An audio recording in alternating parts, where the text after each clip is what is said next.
Senhoras e senhores, com a palavra o presidente da República Federativa do Brasil, Luiz Inácio Lula da Silva.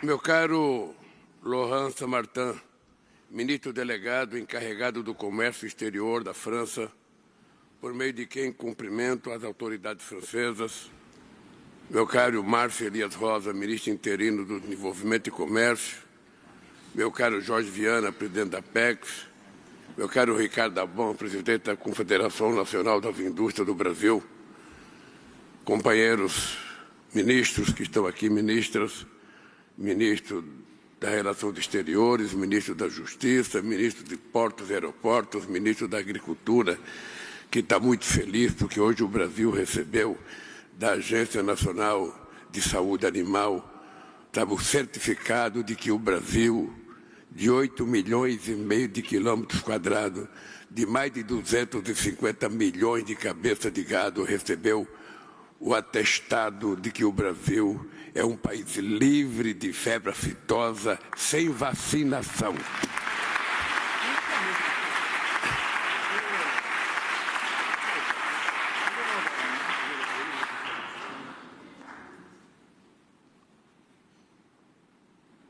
Meus caros deputados federais que me acompanharam, senadores da República, empresários brasileiros, empresários franceses, empresárias francesas e empresárias brasileiras, é uma grata alegria, depois de 13 anos de ausência, um presidente da República do Brasil voltar a Paris. Voltar a Paris não para passear, voltar a Paris para estreitar as relações entre dois países de uma língua de origem, muito forte com o latim. E ontem eu estou muito orgulhoso porque fui na academia homenageado, o segundo brasileiro a ser homenageado na academia. O primeiro foi Dom Pedro II, em 1872, se não me falha a memória. E eu consegui introduzir uma nova palavra no dicionário francês que não existia: multilateralismo. Foi incluída no dicionário francês.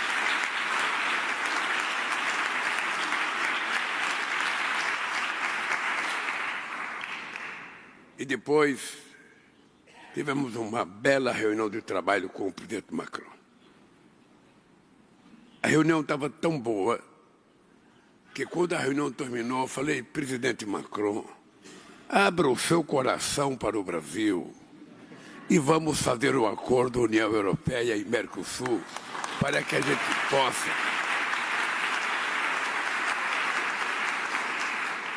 gente possa aproveitar esta oportunidade, que querem derrotar o multilateralismo, que querem derrotar o livre comércio. A volta do protecionismo não ajuda ninguém. Então esse é um momento extraordinário para a gente fortalecer as relações democráticas, as relações comerciais, as relações políticas, as relações econômicas e as relações culturais. É isso que faz com que eu esteja na França, um país que sempre me acolheu de forma muito calorosa. Eu não esqueço nunca que quando eu criei o projeto Fome Zero, em 2003, o primeiro presidente dos países do mundo que me telefonaram e que foram encontrar comigo para defender o meu programa foi o presidente Chirac. Depois eu tive uma belíssima relação com o presidente Sarkozy. Depois eu não era mais presidente quando estava o François Hollande. E quero dizer para vocês que eu tenho uma relação muito primorosa com o companheiro Macron. Já nem chamo mais de presidente, agora é companheiro. É companheiro Macron e companheiro Lula. E, sobretudo, nesse momento em que os franceses estão orgulhosos porque ganharam a Champions League. E a lição, a vitória do Paris Saint-Germain, eu disse para o presidente Macron, ela nos ensina na política. Sabe, não existe saída mágica, saída individual. Eu lembro quando o Paris Saint-Germain contratou de uma vez só o Messi, já tinha o Mbappé, contratou o Neymar para ser campeão da Champions, e não foi. Esse time do Paris Saint-Germain, que foi campeão da Champions, os 11 jogadores juntos ganham menos do que ganhavam Mbappé, Messi e Neymar. Uma demonstração de que no futebol e na política o conjunto vale muito mais do que a ação individual. Não existe.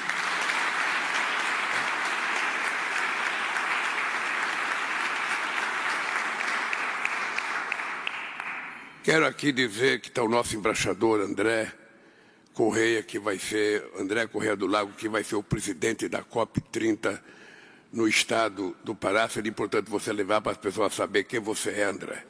Levanta aí para as pessoas verem, olha para trás, pelo menos.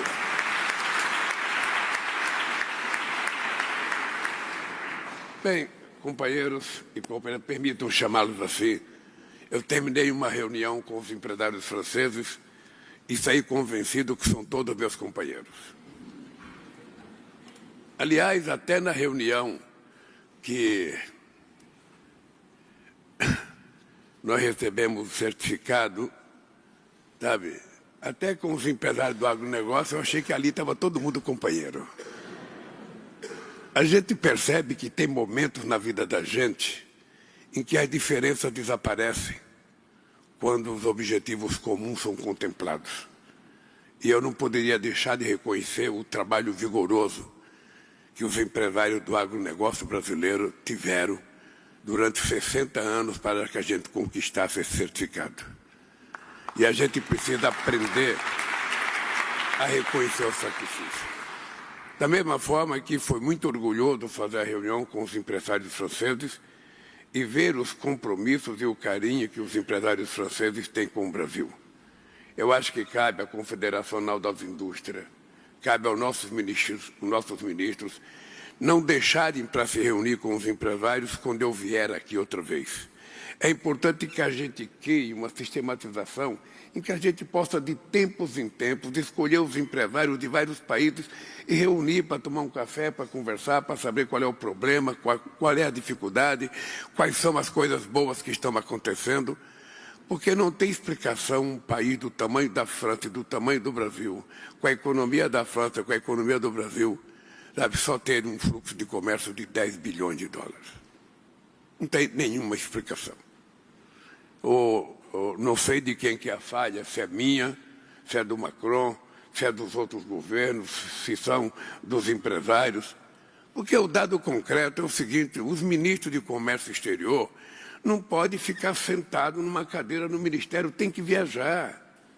Os franceses têm que vender as coisas da França no mundo e o Brasil tem que vender as coisas do Brasil. Nós não podemos ficar sentados numa poltrona achando que somos o melhor do mundo e que alguém vai nos procurar para comprar alguma coisa nossa. Eu é que tenho que vender aquilo que eu acho que é bom. Se nós achamos que o Brasil é competitivo na área agrícola, ótimo. Nós temos que sair para defender os nossos produtos. Eu, por exemplo, disse ao ministro, disse ao Macron ontem, eu compreendo a necessidade dos discursos do governo francês com relação ao acordo, com relação à defesa dos seus agricultores. Eu disse ao presidente Macron, se nós colocarmos os agricultores franceses junto com os brasileiros, vai ter uma descoberta extraordinária. Eles vão descobrir que a nossa agricultura são complementares.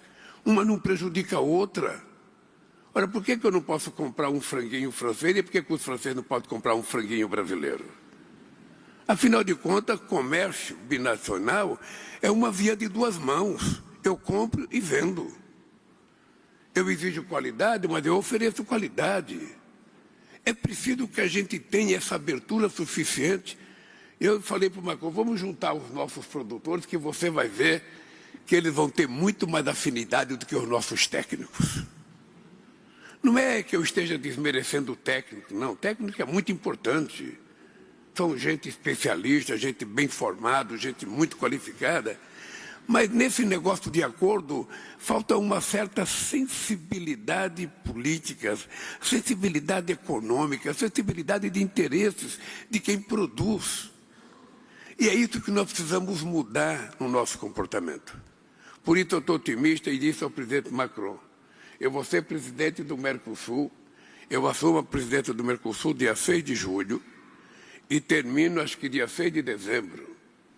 E falei para o Macron, antes de eu terminar a presidência do Mercosul, esteja preparado, porque nós vamos assinar o acordo União Europeia e Mercosul. É uma necessidade. É uma necessidade para a União Europeia, é uma necessidade para o Mercosul e é uma necessidade para o mundo. É um acordo que envolve 722 milhões de pessoas, é um acordo que envolve 22 trilhões de dólares e é um acordo que é, sabe, uma demonstração a quem está tentando derrotar o multilateralismo, a quem está tentando voltar a fazer o protecionismo de que o mundo não quer xerife.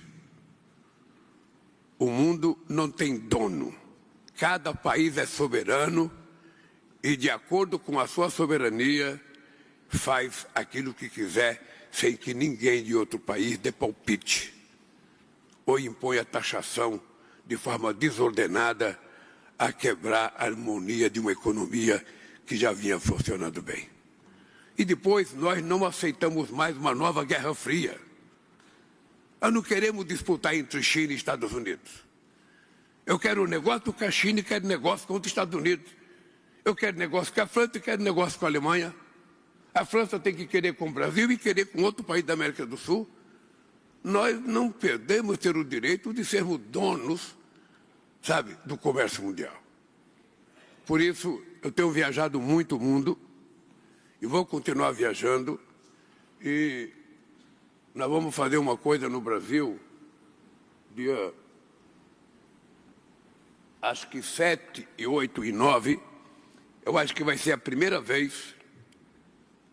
Luiz, você que foi ministro das Relações Exteriores do Brasil, vai ser a primeira vez que nós vamos fazer os BRICS. Ao terminar os BRICS, eu vou ter uma bilateral com a Índia, talvez uma visita de Estado da Índia, uma visita de Estado do Egito e depois uma visita do Estado da Indonésia. Só aí são 1 bilhão e 700 milhões de habitantes. Então, quem quiser vender, se prepare, porque o que não falta é consumidor. É preciso que a gente se dote de argumento, porque cada visita dessa tem que ser dotada de reuniões empresariais. Porque os políticos não sabem fazer negócio. Os políticos, o máximo que eles fazem é abrir a porta. Quem sabe negociar são vocês de empresários que se prepararam para isso. Então, o meu compromisso é permitir que os empresários brasileiros participem ativamente disso, e a Apex, ou seja, para a gente faça grande negócio, porque o mundo não protege quem fica em casa descansando. É preciso sair para trabalhar. Eu levanto todo dia às 5h30, faço 2 horas de ginástica e vou dormir meia-noite ouvindo notícias negativas contra mim. E estou feliz da vida. Estou feliz da vida.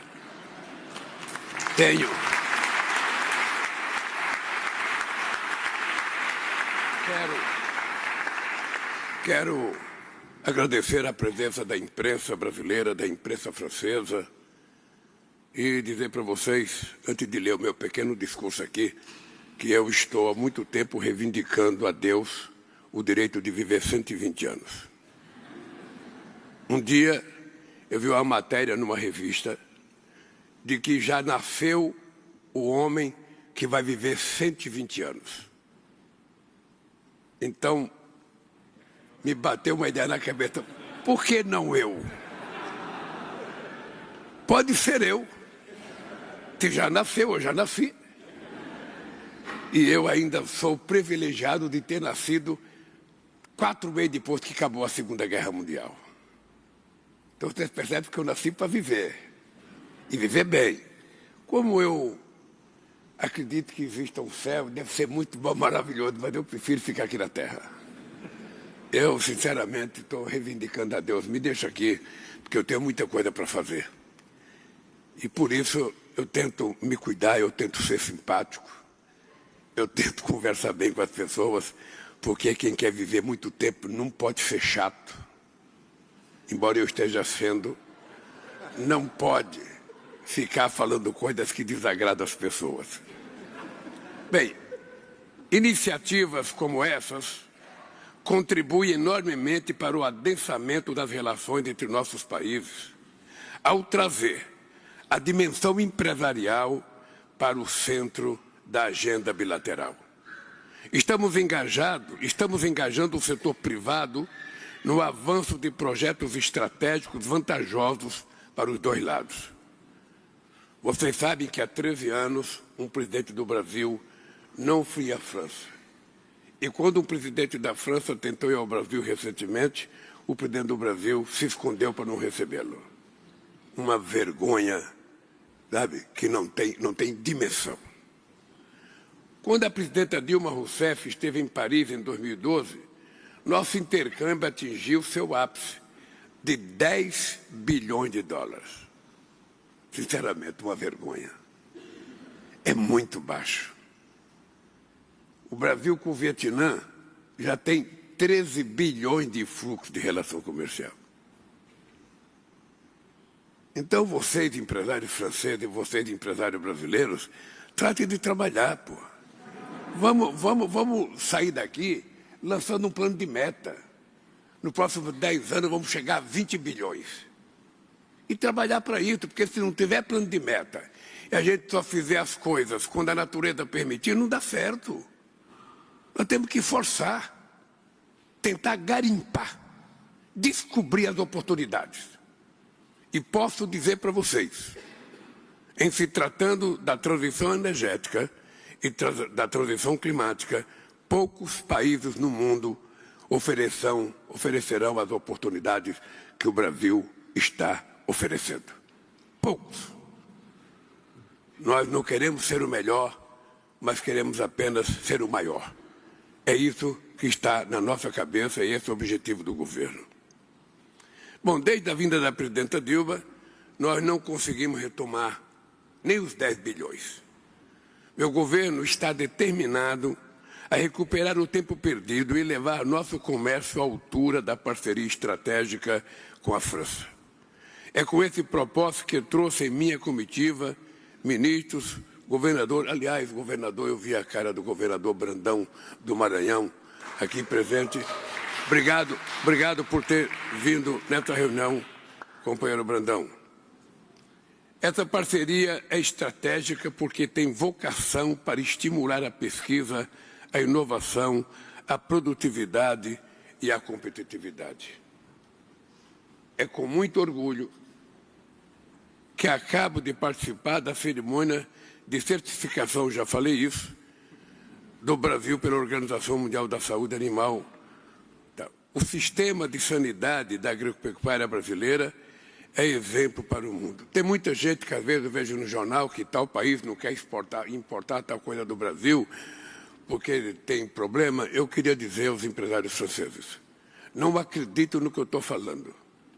Mandem seus técnicos, seus especialistas ir ao Brasil para acompanhar de perto. Eu, sinceramente, acho que a gente não tem a melhor política de sanidade animal. Política sanitária, mas eu duvido que tenha um país que tenha melhor do que nós. No máximo, é igual. Porque os nossos produtores aprenderam que se a gente quer ganhar espaço no mundo, a gente tem que ser o melhor. E eu disse agora há pouco para os empresários, ninguém ganha uma medalha de ouro na Olimpíada, sabe, se não treina sistematicamente a semana inteira. Se alguém acha que pode ficar na boa vida e depois vai ganhar a medalha, pode tirar o cavalo da chuva. Aliás, eu tive a oportunidade de jantar, junto com o Macron, com um cidadão de 140 quilos, que é 5 vezes campeão olímpico de judô pela França. Quem quer tem que ter qualidade, cara. Então o Brasil se preparou para ser competitivo. O Brasil se preparou. E nós queremos a medalha de ouro da melhor política sanitária que qualquer país do mundo tenha, porque nós não podemos retroceder. Então, companheiros, na desconfiança, visite o Brasil. Visite, peça informações, vá nos nossos laboratórios, que vocês terão uma resposta extraordinária sobre as coisas que nós estamos fazendo. Práticas inovadoras permitem que sejamos o quarto maior produtor mundial de alimentos, utilizando apenas 8% do nosso território.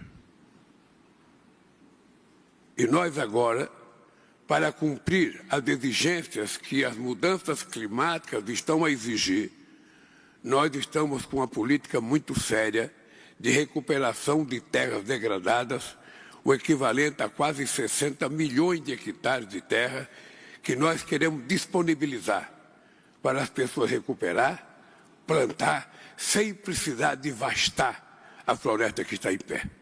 É simples isso. Ao invés de destruir uma coisa boa, vamos recuperar uma coisa ruim. Esse é o desafio que está colocado para nós, e eu estou convencido que também nós conseguiremos muito sucesso nessa política. Mais da metade do Brasil permanece com cobertura vegetal, sabe, do jeitinho que Deus fez o mundo. Só a natureza que coloca e tira quando quer. Mas a gente tem muita coisa preservada no Brasil.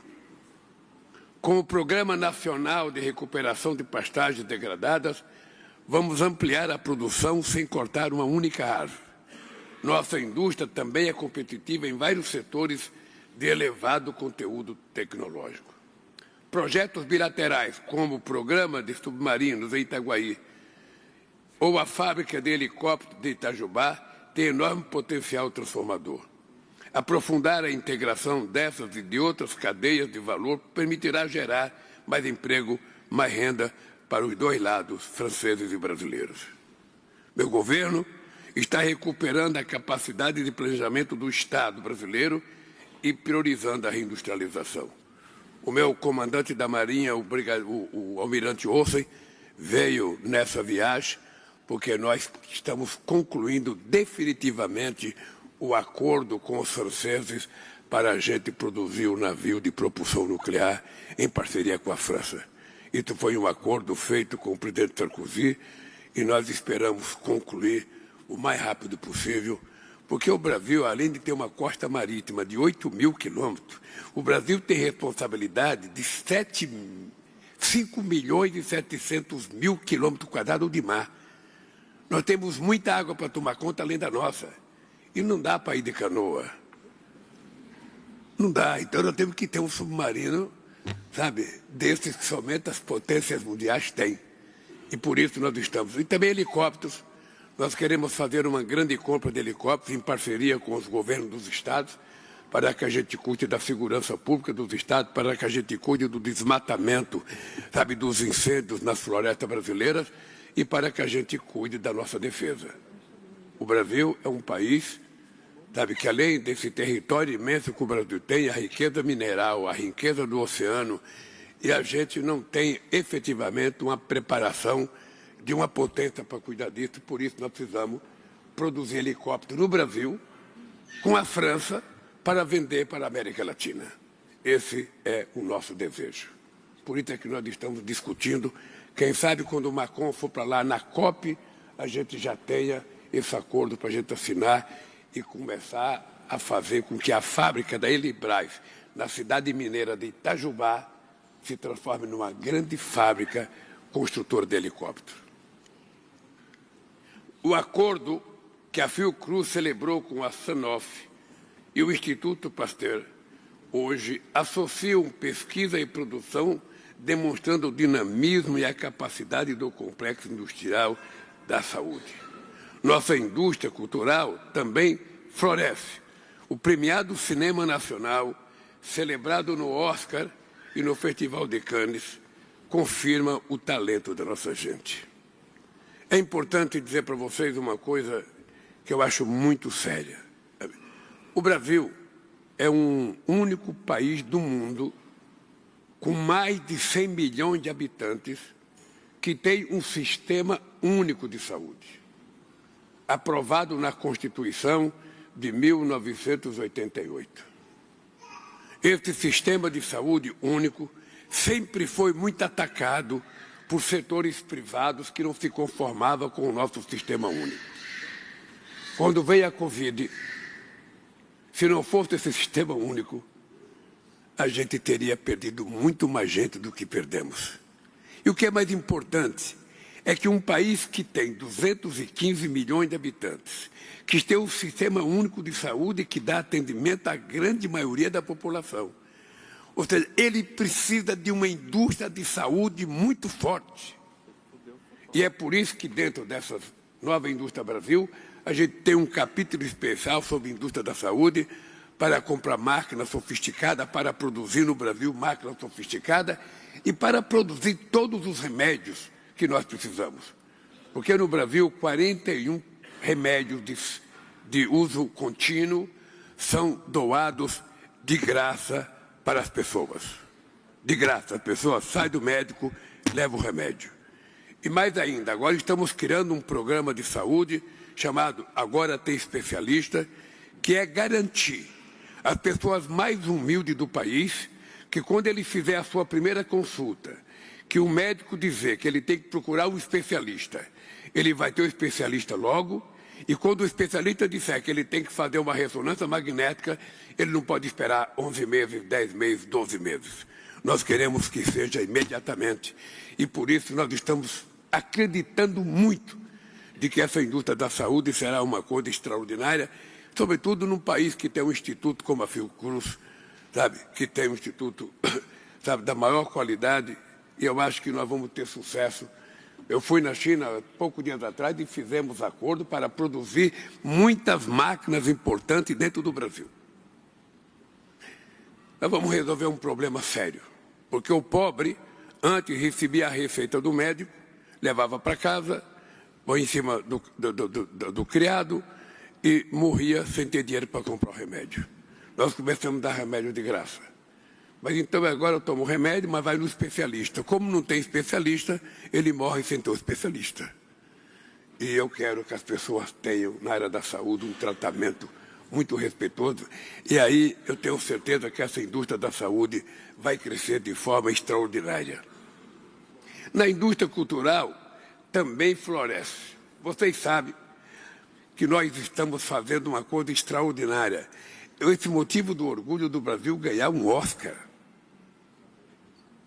com um filme que conta uma história muito interessante. O filme chama-se Ainda Estou Aqui. É a história da mulher de um deputado que foi chamado pela Polícia Federal na época do regime militar, pela Polícia Federal não, pelo regime militar, e nunca mais voltou. Mataram ele. E a mulher dele, sabe, o filme é sobre ela. E o filme é um livro feito pelo filho dele, que é um cadeirante. Marcelo Paiva, que é um grande escritor, um companheiro de primeira qualidade. E também, sabe, o Festival de Cannes. É muita coisa, muito orgulho para nós, que sempre fomos tratados como um paísinho de terceiro mundo. A gente ganhar Cannes e ganhar o Oscar é motivo de muito orgulho, igual vocês ganhar a Champions League, que nunca tinha ganho, é para nós ganhar o Oscar, que nunca tínhamos ganho, e Cannes, que nunca tínhamos ganho.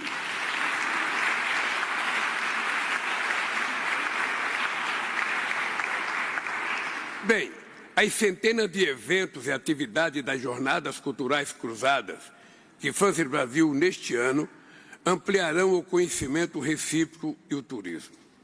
Na Europa, a França é a maior emissora de turistas para o Brasil.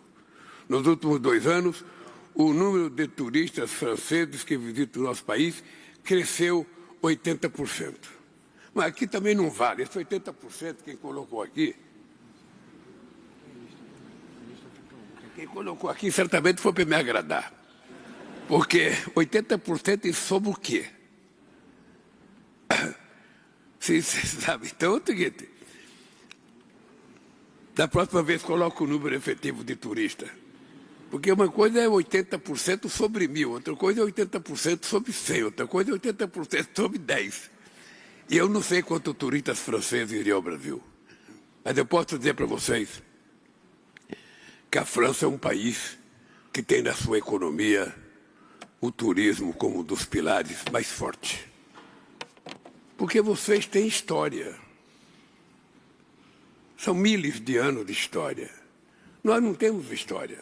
Nós fomos descobertos pelos portugueses, depois, no primeiro tempo, se matou quase todos os indígenas, depois, outro tempo, começou a trazer o povo negro da África, sabe? Foram 350 anos de escravidão, sabe? Então, mas nós temos uma coisa que vocês precisam, a natureza. A natureza virgem, intocável. Lugares que nunca foram mexidos desde que chegaram os portugueses no Brasil em 1500. Praias maravilhosas, água quente. Você já entrou numa praia no Nordeste brasileiro, gente? A minha mulher estava querendo ir na praia em Nice. Eu falei, eu acho que a água é gelada. Eu acho que a água é como tirar uma cerveja da geladeira. Agora, se vocês forem a Pernambuco, a Bahia, a Lagoa, do Rio Grande do Norte, Paraíba, sabe, vocês vão entrar na água às 5 horas da manhã, como se estivesse tomando um banho morno embaixo do chuveiro, de tão boa que é a água. Então vamos... os Lençóis Maranhenses é tão bonito que eu ainda não conheço. Eu nunca tive sorte, mas é um dos lugares mais lindos do Brasil, que eu quero ver se eu passo uma férias com a Janja lá, sabe, porque é um lugar muito, mas muito, muito bonito. Eu vejo por fotografia e vejo meu companheiro governador do Maranhão dizer que o Lençóis Maranhenses é uma peça da natureza. Bem, o Brasil é um mercado de 212 milhões de pessoas. Eu falo 215, o cara me escreve 212. É possível, gente. É o seguinte... O Brasil teve um censo no governo passado que não era crível. Então nós tivemos que fazer um outro censo para dar credibilidade à quantidade de pessoas que tem o Brasil. Eu ainda trabalho com a ideia de 215 milhões de brasileiros, que é o número redondo e é o número que o Brasil merece, 215. Bem, e com uma classe média em expansão, uma juventude criativa e uma democracia vibrante.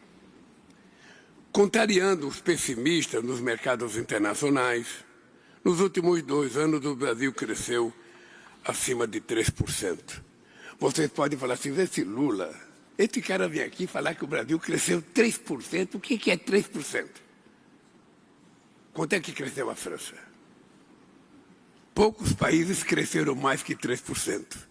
Qual é a novidade nesse crescimento? A novidade nesse crescimento é que desde que eu deixei a presidência da República em dezembro de 2010, o Brasil não crescia mais que 3%. Então ficou 15 anos sem crescer mais de 3%. Voltou a crescer quando eu voltei à presidência. Cresceu 3,2% no primeiro ano, cresceu 3,4% agora, e se prepare porque a gente vai continuar crescendo. Porque tem uma coisa que eu acredito que eu vou dizer para os empresários brasileiros e franceses. É uma lógica econômica que eu construí. Eu não aprendi na universidade, porque a universidade não me ensina isso. Não me ensina isso. A minha lógica é o seguinte: muito dinheiro na mão de poucos significa pobreza, significa miséria, significa fome. Agora, pouco dinheiro na mão de muitos significa exatamente o contrário. Significa distribuição de renda. Porque quando um cidadão pega $1 bilhão no banco, ele até fazer o seu empreendimento vai demorar anos, ou ele vai pegar no banco e colocar no outro para render lucro. Mas quando você coloca dinheiro na mão do povo, mesmo que seja pouco, aquele dinheiro volta para o mercado imediatamente. Ele volta no dia seguinte, com agravante. Como o povo não pode sonegar imposto, ele vai pagar de cara 28% do dinheiro que ele recebeu. É descontado na hora. Ele não tem forma de sonegar imposto. Não há possibilidade de evasão fiscal. Então eu acredito muito nessa história de que nós precisamos fomentar cada vez mais crédito para as pessoas mais humildes. Crédito, crédito, crédito. Fazer o dinheiro circular. O dinheiro não pode ficar no Banco Central ou ficar nos bancos, não. O dinheiro tem que circular na mão das pessoas. E esse é um dos sucessos do nosso governo. Já foi no governo passado, quando a gente cresceu 7,5%. Eu ia nas reuniões, visitava o mundo e meus ministros só falavam da macroeconomia, da macroeconomia, da macroeconomia. E eu só falava da microeconomia. Da microeconomia. Eu quero o dinheiro na mão do povo. Para que ele possa ter crédito, o microempreendedor individual, dinheiro na mão das mulheres, das pequenas mulheres empreendedoras no Brasil. É muita gente. E esse dinheiro gera emprego. Esse dinheiro tem um retorno imediato. E é esse o sucesso da economia brasileira. Só de inclusão social, o Brasil tem aproximadamente mais de 360 bilhões de reais. Dinheiro que em outros governos não se daria. Porque tem muita gente que não gosta de ajudar os pobres. Tem muita gente que acha que assim mesmo tem que ter pobre e tem que ter rico. O rico tem tudo, o pobre não tem nada. E assim vai. Passa séculos e séculos e séculos as pessoas pobres. E eu não acredito que as pessoas nasceram para ser pobres. Eu acredito que as pessoas nasceram nas condições que eles tinham que nascer. Mas a partir do nascimento, o Estado tem a responsabilidade de criar as condições dele ter oportunidade para não ser mais pobre. É isso que nós temos que fazer.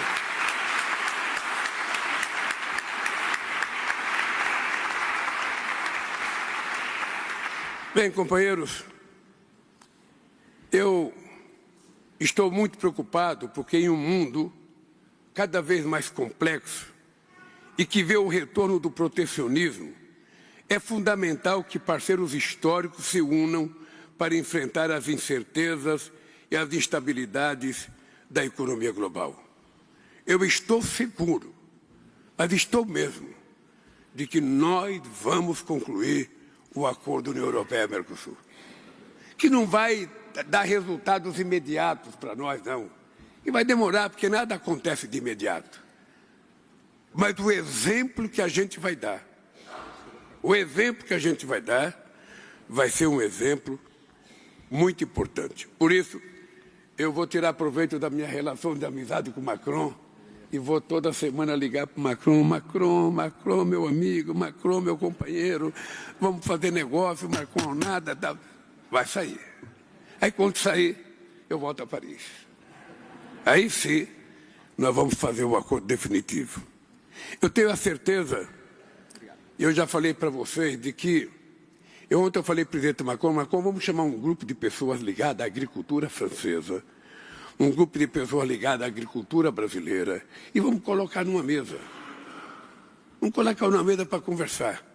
Qual é o teu problema? Qual é o teu problema? E vamos perceber que há muita complementariedade entre os produtores franceses e os brasileiros. Sabe? A França tem coisa muito especial e isso não tem competitividade, ela vai continuar vendendo. Mas nós temos coisa boa também. Ô, gente, você não sabe a qualidade da carne brasileira. Não sabe a qualidade. Eu, se fosse ministro da Agricultura, tinha convidado todos vocês para o churrasco. Mas ele, como é suvina, não chama.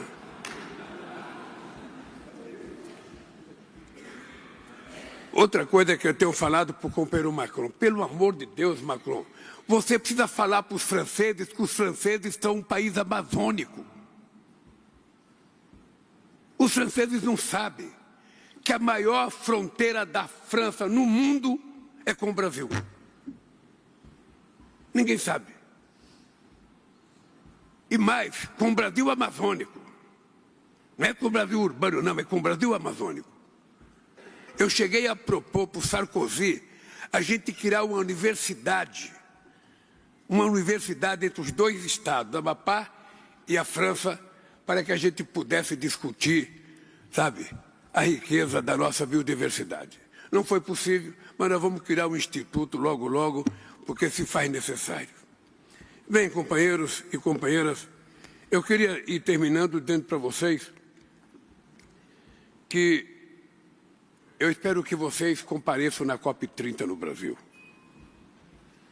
Porque vocês sabem que eu estou defendendo muito uma mudança na governança mundial.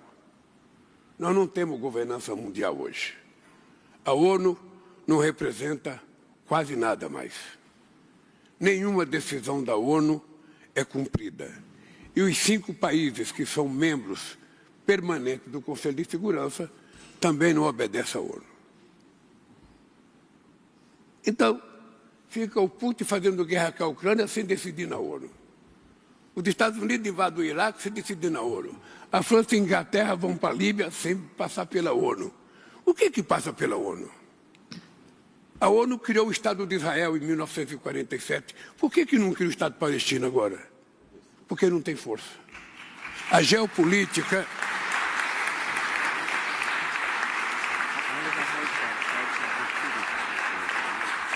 A geopolítica mundial mudou.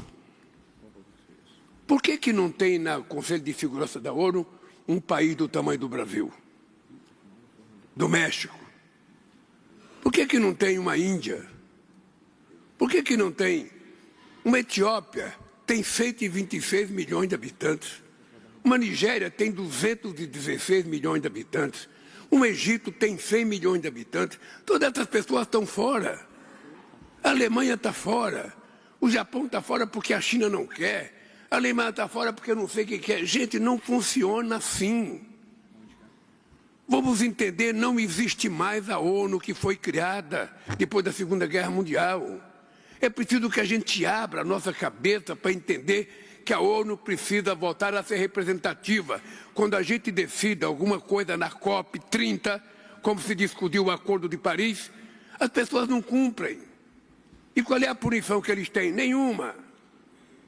Quando os Estados Unidos recusam a cumprir o protocolo de Kyoto e depois tenta sair do Acordo de Paris, o que vai acontecer na COP30? A gente está fazendo a COP30 na Amazônia para mostrar para as pessoas o que é a Amazônia. Porque tem muita gente que fala na Amazônia, mas tem pouca gente que conhece. E a gente quer que as pessoas vejam do que nós estamos falando. Porque dizem que a Amazônia é o pulmão do mundo. Eu já briguei com isso desde os anos 80. Eu viajava o mundo naquela época, Marina. Em qualquer país que eu chegava, não, porque a Amazônia é o pulmão do mundo, não pode desmatar a Amazônia. Eu falava, a Amazônia é o pulmão do mundo, mas a nossa dívida externa é a pneumonia. Então, por favor, nos ajuda a curar dessa pneumonia para a gente poder salvar esse pulmão. E ainda hoje,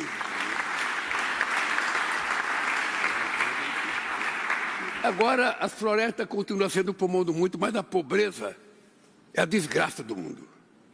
Os países que têm floresta são quase todos pobres. A América do Sul tem uma Amazônia envolvendo vários países. A Indonésia e o Congo.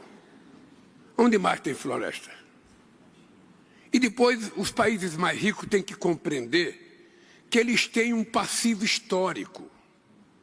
Como eles começaram uma industrialização há muito mais tempo, eles emitiram o gás de efeito estufa há muito mais tempo. Então, eles têm que pagar esse contencioso. Tem que pagar, senão não resolve o problema. Eu sei que é difícil a gente convencer, mas essa é a realidade. Vocês já tiraram proveito de poluir o planeta. Vocês já criaram o estado de bem-estar social. E nós que ainda não criamos nada? Não vamos ter chance de criar? Essa é a discussão que está na mesa. E obviamente que é uma discussão que precisa de muito convencimento, muito carinho, sabe, não é na marra. E aí, quando a gente decidir as coisas, quem é que vai obrigar a cumprir? Tem que ter uma governança mundial. E não vamos deixar o Trump ser o presidente dessa governança, não. Não vamos deixar, porque se ele quiser ser, nós estamos prejudicados. A governança tem que ser um coletivo, não pode ter direito de veto no Conselho da ONU. Você viu nesse negócio de Gaza? Quantas decisões foram feitas? Aí tem 14 favoráveis, um veta, não acontece nada. Dizem que tem que ser por consenso. Não precisa ser por consenso. O consenso é importante quando ele é construído. Mas se ele não for construído, vota a maioria. Isso é democracia. Então nós estamos nessa situação. Nós estamos órfãos de pai e mãe. Nós não temos uma governança global que possa, como o G20, como os BRICS, sabe, se juntar todo mundo, você ter um fórum muito representativo que quando tomar decisão, a pessoa tem que cumprir. Se não cumprir, aí sim, uma punição coletiva para as pessoas cumprirem. Porque hoje não acontece nada. Então esse é o desafio que a humanidade está tendo no século XXI. Eu vou terminar dizendo para vocês que nós temos também, eu vou a Nice participar do Congresso, da Conferência sobre o Oceano, que é outra coisa muito menosprezada por todos nós. Por todos nós. Nós vamos para a praia, nós esquecemos de jogar o saquinho de plástico, esquecemos de jogar a cervejinha, e vai deixando coisa no lixo, daqui a pouco está os tubarão procurando a gente na beira da praia porque não tem mais comida para ele comer. Então nós precisamos tomar cuidado, que é o seguinte, nós estamos destruindo o planeta. Não é possível que nós, que somos a única espécie inteligente do mundo animal, sejamos tão ignorantes de destruir o mundo que a gente vive. Não tem outro mundo, é só aqui mesmo. Então, ao invés de tentar achar como o monstro que tenta achar, fazendo voo não sei para onde, vamos conservar a Terra. É tão bom aqui, gente. É tão bom, o ar é tão gostoso. Então vamos preservar isso aqui, vamos deixar de ser irresponsáveis. Vamos acreditar na ciência. A gente paga estudo para tanta gente que fica tão inteligente e nós precisamos então ter certeza de que o que eles falam é verdade. Está acontecendo um problema sério no planeta. Quando eu vejo gelar na Arábia Saudita, quando eu vejo encher d'água no deserto do Saara, quando eu vejo chover muito onde não chovia, vejo secar onde não seca, alguma coisa está acontecendo. E é isso que nós temos que cuidar, mas não é um país sozinho, são todos juntos. Qual é a contribuição que o Brasil pode dar com a sua Amazônia? Nós estamos dispostos a dar. Assumimos o compromisso. Agora, é preciso que as pessoas compreendam que embaixo de cada copa de árvore tem um ser humano necessitado que precisa sobreviver. Essa é a questão que está colocada para todos nós. E não é uma questão do governo, é uma questão da sociedade. Se a gente não se manifesta, os governos pensam que estão certos. E se você não se manifestar, a gente vai continuar errando. Bem, o Brasil tem um compromisso muito sério com a agricultura de baixo carbono. Só para vocês terem ideia, o Brasil é um país que tem 90% da sua energia elétrica limpa. O Brasil tem uma gasolina que utiliza 30% de etanol na mistura. E o Brasil tem um óleo diesel que usa 15% de biodiesel no óleo diesel. Então ninguém no mundo vem dar lição para a gente, sabe, de descarbonizar o planeta. Mas nós precisamos sobreviver. E o que nós queremos é construir parceria, nada mais do que isso. É construir parceria para que a gente tente coletivamente encontrar uma solução para garantir aos nossos filhos, aos nossos netos, um mundo habitável.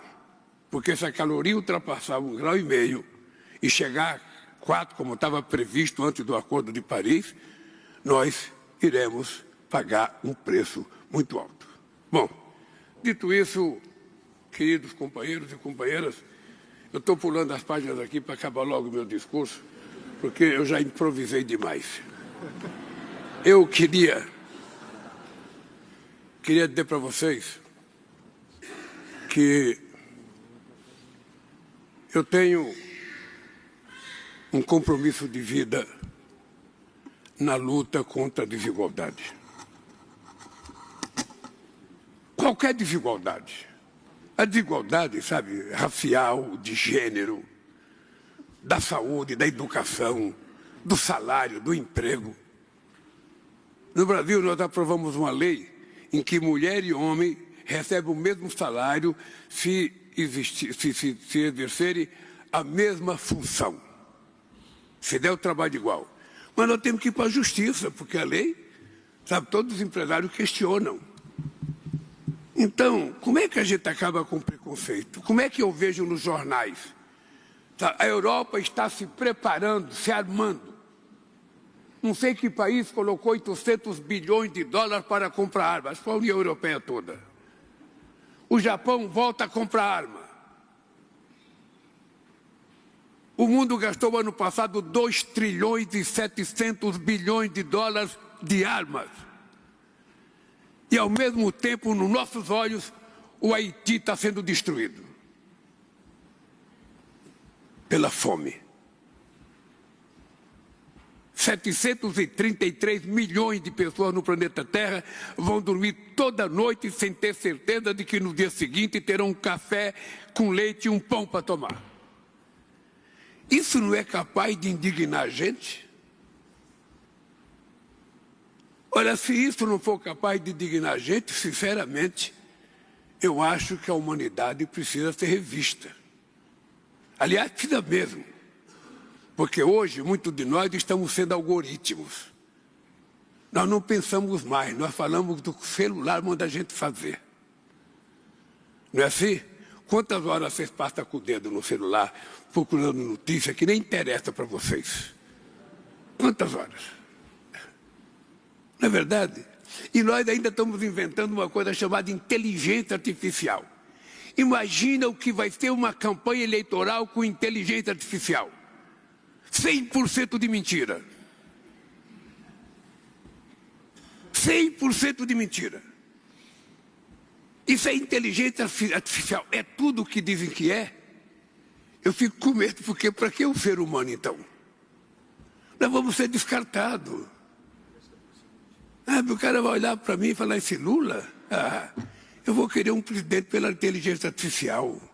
Esse cara com pensamento urbano, com pensamento de combater a fome. Inteligência artificial é só coisa nobre, é só coisa sofisticada, não tem mais problema. Você acredita que o ser humano é capaz? Ele não descobre que ele é tão inteligente que ele é capaz de construir uma inteligência para superar dele e ele ficar inútil? Então, eu sinceramente, eu sou daqueles que eu prefiro ser um ser humano com sentimento. Eu choro. Quando alguma coisa me toca no coração, eu choro. Eu choro com novela, eu choro com revista, eu choro com filme, eu choro quando eu vejo crianças precisando de coisa que a gente poderia dar. Coisa simples, simples, simples. No meu país, o governo passado passou 7 anos sem aumentar a refeição escolar. 7 anos. No meu país, muita gente acha que para controlar o déficit fiscal, você não precisa dar aumento do salário mínimo. O mínimo é o mínimo. Como é que você pode cortar o aumento do mínimo e do mínimo? Então eu fico imaginando, se não era bom a gente deixar que o humanismo prevalecesse na alma da gente. Humanismo. A gente voltarmos a ser mais carinhosos. A gente ir para o restaurante e ficar olhando na cara do amado ou da amada sem o celular. Aí você vai perceber que o seu namorado é bonito. Ele vai perceber que a sua namorada é bonita. Ou que o parceiro que você tem é bonito. Mas nós estamos ficando manipulados pelos algoritmos. Ou seja, tem gente que levanta às 6 horas da manhã picando o celular, almoça picando o celular, vai no banheiro picando o celular, vai para casa picando o celular, deita meia-noite picando o celular, e não sobra tempo para o humanismo. Não sobra tempo para você pensar em alguma coisa, sabe, do mundo real. Então, acho que nós temos um desafio, companheiros. Temos um desafio. Eu, sinceramente, acho que o mundo está precisando de humanismo. Nós precisamos voltar a nos abraçar. Nós precisamos voltar a nos ajudar. Nós estamos ficando muito individualistas, cada um com o seu problema. O mundo está tão individual que quando você está no elevador e tem uma pessoa, você acha que aquela pessoa está incomodando. O mundo está tão individualista que quando você sai da sua garagem com o carro e tem um carro na sua frente, você acha que o cara do carro não presta. Ele está te atrapalhando. Este mundo não serve para o ser humano. O ser humano nasceu para viver em comunhão, em comunidade, nos ajudar. Eu ontem estava no meu apartamento aqui no 3º andar e estava vendo as pessoas saindo do metrô. As pessoas já saem do metrô olhando o celular, não olham nem para a escada. As pessoas ficam, sabe? As pessoas nem olham para o lado se tem uma moça bonita, um rapaz bonito. Nem olham para o lado. Está todo mundo assim. Os meus ministros também. Na reunião eu proibi usar telefone. No meu gabinete também não usa telefone celular. Porque os caras marcam audiência, chegam na minha sala e querem atender telefone. Então, meus companheiros, eu disse que não ia ser chato e fui muito chato. Mas que não veio sempre aqui, eu espero que vocês desculpem a minha chatice. Muito obrigado pelo carinho e muito obrigado pelo dia de hoje.